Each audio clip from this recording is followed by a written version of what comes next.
Halo semua, balik lagi di channel Toraokun. Sebelum pembahasannya dimulai, silahkan klik tombol subscribe dan aktifkan lonceng notifikasinya supaya kalian gak ketinggalan info dan teori terbaru seputar One Piece. Buat kalian yang mau informasi tambahan soal SBS atau databook, kalian bisa follow Instagram Toraokun. Di sana admin akan memposting soal SBS, databook, dan berbagai teori singkat. Sekarang lanjut ke pembahasan. Melanjutkan cerita dalam chapter 1124 yang lalu, cerita dalam chapter 1125 dimulai dengan memperlihatkan para Gorosei di Mary Joyce, kecuali Saturn yang masih berada di Pulau Egghead. 4 Gorosei sedang membahas rencana kedepannya terkait bajak laut topi jerami. Setelah bajak laut topi jerami lolos dari Pulau Egghead dan menuju ke Pulau Elbaf, pemerintah dunia dan Angkatan Laut harus semakin serius memburu mereka. Sebab di kubu bajak laut topi jerami, ada Luffy sebagai salah satu Yonko, sekaligus pengguna kekuatan buah iblis yang sangat legendaris. Hitonomi model Nika telah diincar oleh pemerintah dunia selama ratusan tahun karena mereka tidak ingin siapapun mendapatkan kekuatan itu. Bahkan pemerintah dunia pun sampai-sampai merubah nama buah iblis itu di ensiklopedia buah iblis, menggantinya menjadi Paramecia Gomu Gomu no Mi. Namun, karena Luffy sekarang telah mampu berubah wujud menjadi Nika, maka semua usaha pemerintah dunia selama ini menjadi sia-sia. Di kelompok bajak laut topi jerami sekarang ini juga ada Lilith. Lilith adalah seorang ilmuwan jenius karena dia merupakan salah satu dari klon Vegappa. Lilith memiliki kecerdasan yang luar biasa dalam bidang sains. Bila diberikan peralatan yang memadai, maka dia bisa menciptakan penemuan-penemuan hebat yang ditakutkan oleh pemerintah dunia.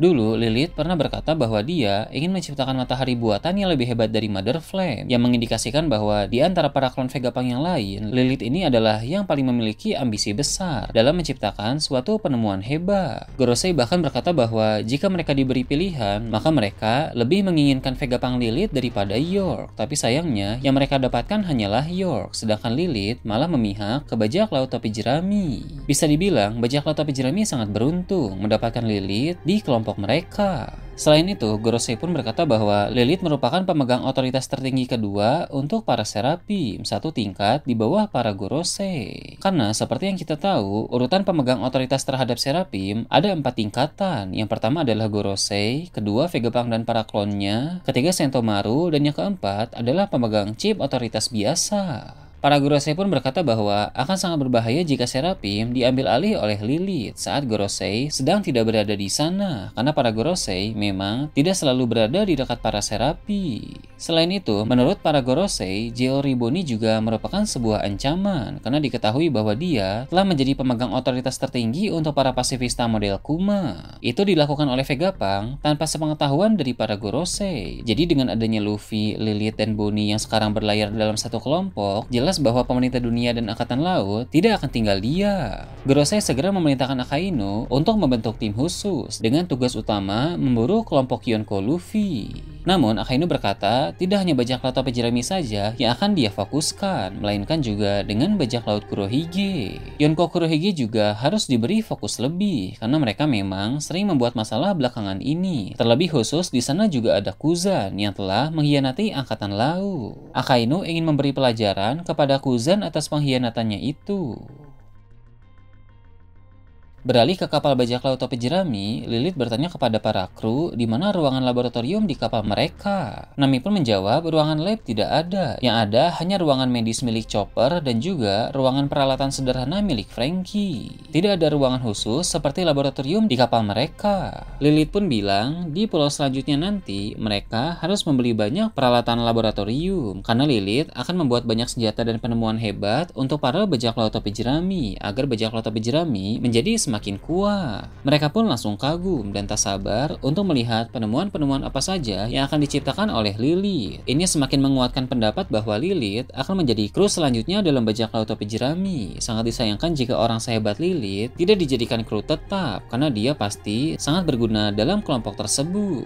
Tak lama kemudian, bajak laut topi jerami pun sudah bisa melihat pohon besar yang menjulang tinggi. Para raksasa pun bilang bahwa itu adalah pohon Adam, pohon yang menjadi ciri khas dari Pulau Elbaf, yang mana berarti mereka sebentar lagi akan segera tiba di pulau tersebut. Franky pun berkata bahwa kapal Tosansani dibuat dari kayu Adam, dan jika nanti mereka sampai di Pulau Elbaf yang menjadi pulau asal muasal kayu tersebut, maka Franky bisa memodifikasi dan memperbesar kapal Tosansani, karena stok kayu Adam di sana pasti sangat melimpah.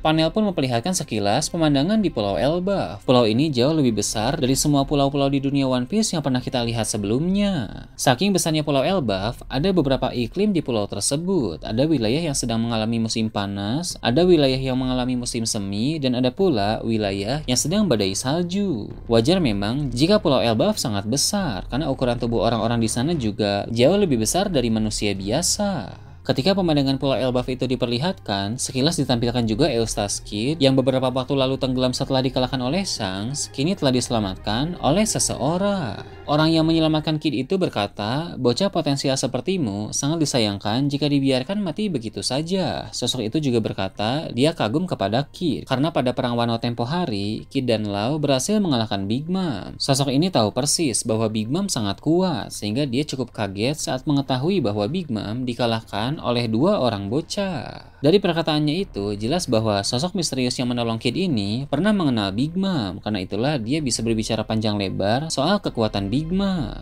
Berhubung sosok tersebut masih berupa siluet saja, kita masih belum mengetahui siapa orang itu. Namun, kemungkinan yang paling besar adalah Golden Lion Shiki, karena dulu dia memang pernah satu kelompok dengan Big Mom saat masih tergabung dalam bajak laut Rock. Sosok misterius ini juga bilang sebenarnya buah iblis magnet milik Kid itu adalah buah iblis yang sangat kuat, bahkan berpotensi bisa menghancurkan pulau jika penggunanya mau.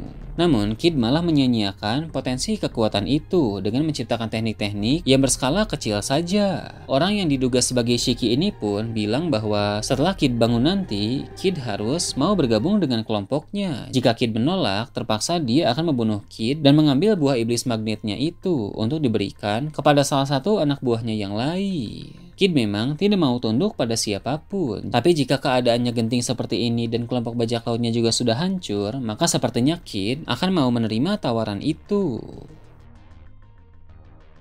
Kemudian cerita beralih ke markas Angkatan Laut lagi. Di sana Gorosei sudah berkumpul dengan para petinggi Angkatan Laut. Gorosei mulai membuka pembicaraan dengan berkata bahwa siaran dari Vegapunk adalah pemicu bahaya besar terhadap pemerintah dunia maupun Angkatan Laut. Dulu mereka telah membuat kesalahan dengan membiarkan Roger berpidato sebelum dieksekusi. Pengumuman Roger soal One Piece sebelum eksekusi itu pun membangkitkan semangat orang-orang untuk mencari harta legendaris itu. Pemerintah dunia dalam waktu lama sangat menyesali kejadian itu yang membuat era bajak laut malah dimulai lagi. Nah, kini mereka juga melakukan kesalahan yang hampir sama, yaitu membiarkan Vegapunk mengungkap berbagai rahasia dunia dan kebenaran soal One Piece. Siaran dari Vegapunk itu memberikan dampak yang semakin besar terhadap dunia, terutama para bajak laut. Dia mengatakan banyak rahasia yang selama ini disimpan oleh pemerintah dunia. Bahkan Vegapunk secara terang-terangan berkata bahwa siapapun yang mendapatkan One Piece, maka orang itu akan memegang nasib dunia. Mau itu bajak laut, angkatan laut, pemerintah dunia, bahkan pasukan revolusi sekalipun, siapapun yang mendapatkan One Piece, maka dia bisa mengatur dunia sesuai keinginannya. Ini tentu ancaman besar bagi pemerintah dunia yang telah berdiri lebih dari 800 tahun. Semua kerja keras para petinggi pemerintah dunia selama ratusan tahun bisa hancur hanya karena seorang bajak laut. Orang-orang yang ada di rapat itu pun sebenarnya ingin bertanya, apalagi informasi yang disembunyikan oleh pemerintah dunia selama ini. Namun mereka terlalu takut untuk bertanya, karena itu memang melanggar kode etik.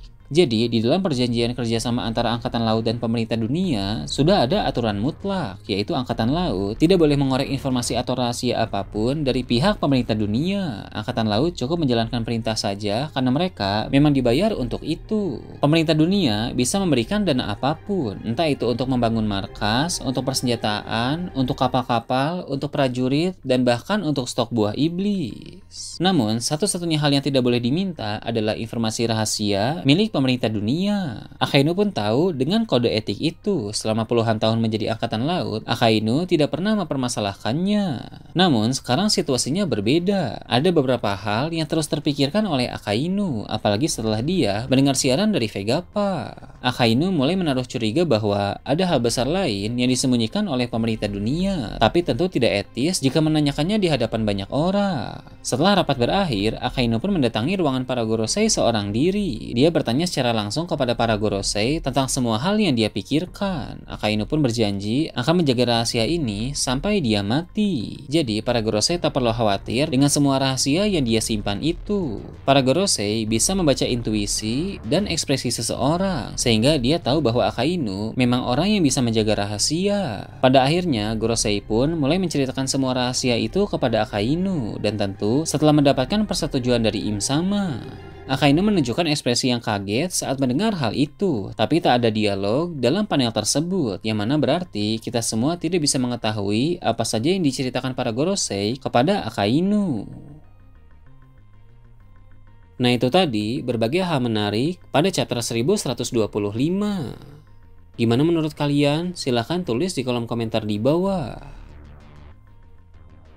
Oke, segitu aja untuk pembahasan kali ini. Jangan lupa like, share, dan subscribe untuk video menarik selanjutnya. Gue Tora Okun, Shambles.